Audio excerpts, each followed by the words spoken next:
Bismillahirrahmanirrahim.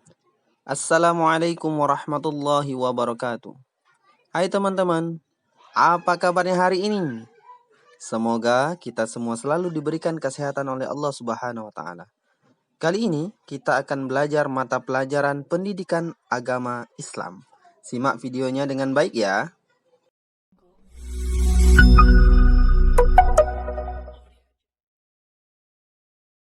Teman-teman, pada video kali ini kita akan mengenal nama-nama Allah Subhanahu wa taala melalui Asmaul Husna.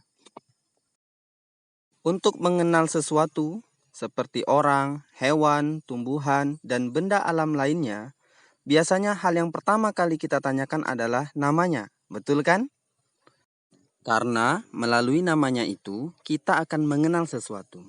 Begitu juga dengan Allah Subhanahu wa taala. Untuk mengenal lebih jauh siapa itu Allah, jawabannya ada pada mengenal Asmaul Husna. Asmaul Husna artinya adalah nama-nama Allah yang baik. Allah mewahyukan nama-namanya melalui kitab suci Al-Quran. Di sana disebutkan namanya sebanyak 99 namanya. Nah, untuk kali ini kita akan membahas 4 Asmaul Husna saja, yaitu Al-Mumin, Al-Hayyu, Al-Qayyum, dan Al-Ahad. Semoga kalian bisa memahami makna dari masing-masing Asmaul Husna tersebut dan mengambil hikmahnya ya. Yang pertama adalah Al-Mumit. Ayo kita baca bersama-sama. Al-Mumit artinya adalah yang maha mematikan. Dalam Al-Quran disebutkan, A'udzu billahi minasyaitonir rajim. Huwa yuhyi wa yumitu wa ilaihi turja'un. Dialah yang menghidupkan dan mematikan, dan hanya kepadanya lah kamu dikembalikan. Quran Surat Yunus ayat 56. Tentang Al-Mumin ini, Allah Subhanahu wa taala telah menjelaskan dalam firman-Nya, setiap yang berjiwa akan merasakan mati. Quran Surat Al-Imran ayat 185. Dari ayat tersebut, kita dapat mengetahui bahwa manusia, hewan, dan tumbuhan akan mati. Tidak ada satupun makhluk yang luput dari kematian. Akan tetapi, kematian adalah bukan suatu yang mesti ditakuti. Karena kematian adalah tangga menuju hidup yang kekal. Lalu, bagaimana sikap dan perilaku kita dalam mengakui bahwasannya Allah itu Al-Mumin? Allah akan mematikan semua makhluk yang bernyawa, termasuk manusia. Dan setelah mati, kita akan menjalani kehidupan yang abadi di akhirat. Nah, tugas kita sekarang adalah mempersiapkan diri agar di akhirat kelak kita hidup bahagia. Bagaimana cara mempersiapkannya? Bila kita ingin bahagia, maka kita harus mengikuti perintah Allah Subhanahu wa taala dan Rasul-Nya. Misalnya rajin sholat, membaca Al-Quran, rajin belajar, serta patuh dan hormat kepada orang tua dan guru. Kemudian jauhi yang dilarang Allah Subhanahu wa taala dan Rasul-Nya. Misalnya mencuri, berkelahi, dan menyakiti orang lain. Selain itu, biasakan berdoa kepada Allah Subhanahu wa taala. Ya Allah, ya Mumin, wahai Tuhan yang maha mematikan, matikanlah kami nanti dalam keadaan husnul khotimah, atau mati dalam keadaan akhir yang baik. Amin ya rabbal alamin. Kemudian yang kedua adalah Al-Hayyu. Kita baca bersama-sama. Al-Hayyu. Al-Hayyu artinya yang maha hidup. Dalam Al-Quran disebutkan, A'udzu billahi minasyaitonir rajim.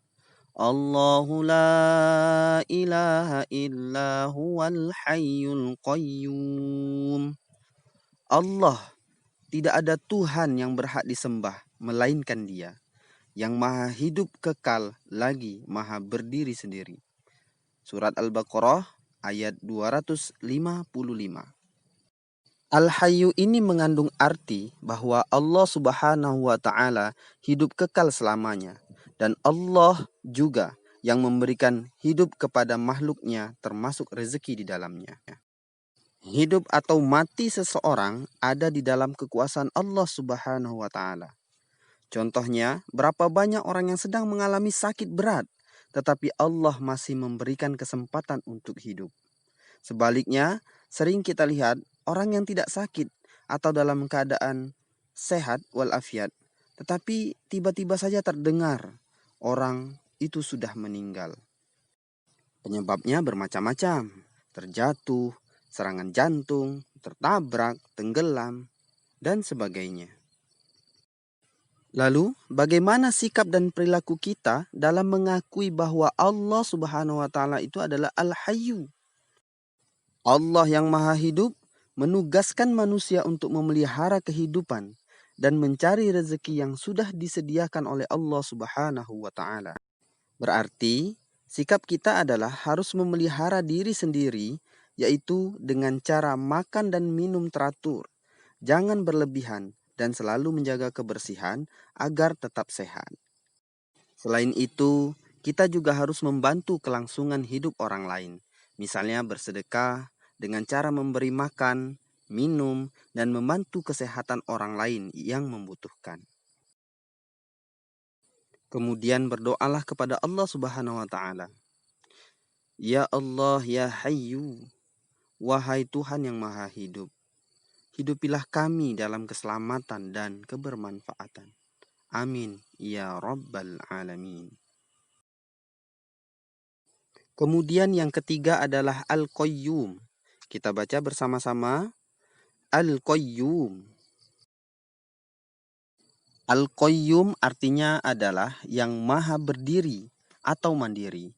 Disebutkan dalam Al-Quran, A'udzu billahi minasyaitonir rajim. Allahu la ilaha illa huwal hayyul qayyum. Allah, tidak ada Tuhan yang berhak disembah melainkan Dia yang maha hidup kekal lagi maha berdiri sendiri. Quran surat Ali Imran ayat ke-2.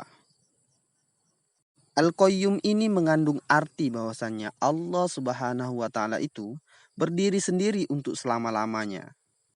Dia menciptakan alam semesta beserta isinya, serta mengurus semua makhluknya sendirian.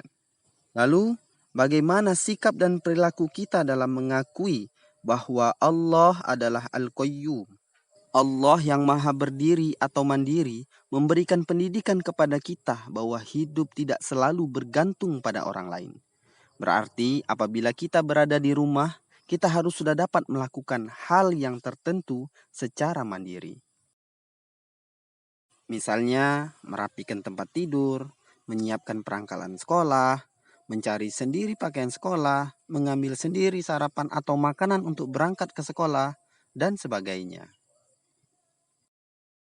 Kemudian nantinya ketika sudah dewasa, hidup kita harus punya semangat untuk hidup mandiri dalam segala situasi dan kondisi. Mendapatkan uang sendiri, mencukupi kebutuhan sendiri, dan sebagainya. Istilahnya kita harus bisa berdikari. Kemudian kita juga harus berdoa kepada Allah Subhanahu wa Ta'ala. Ya Allah, ya Qayyum, wahai Tuhan yang maha berdiri sendiri atau mandiri. Jadikanlah hidup kami tidak selalu bergantung kepada orang lain. Amin ya Rabbal Alamin.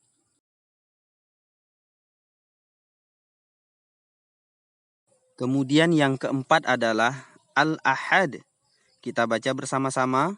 Al-Ahad. Al-Ahad ini artinya yang Maha Esa. Dalam Al-Quran disebutkan, A'udzu billahi minasyaitonir rajim. Qul huwallahu ahad. Katakanlah, dialah Allah yang Maha Esa. Quran surat Al-Ikhlas ayat 1. Al-Ahad ini mengandung arti bahwa Allah Subhanahu wa Ta'ala itu Maha Esa. Tidak ada sekutu baginya.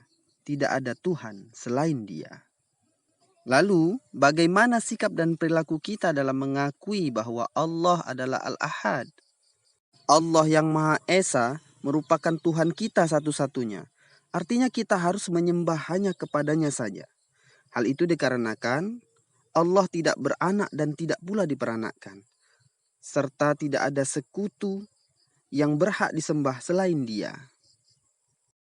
Kemudian, kita harus menjauhi sikap syirik, yaitu sikap menyekutukan Allah Subhanahu wa Ta'ala. Kita tidak boleh menyembah kepada makhluk ciptaannya, seperti jin, pohon, atau patung berhala, dan sebagainya. Kemudian, kita juga harus senantiasa berdoa kepada Allah Subhanahu wa Ta'ala. Ya Allah, ya Ahad, Engkaulah Tuhan satu-satunya, tiada sekutu bagimu. Engkau tempat meminta, jauhkanlah kami dari sifat syirik. Amin, ya Rabbal Alamin. Nah, itulah teman-teman video tentang Asmaul Husna, yaitu Al-Mumin, Al-Hayyu, Al-Qayyum, dan Al-Ahad.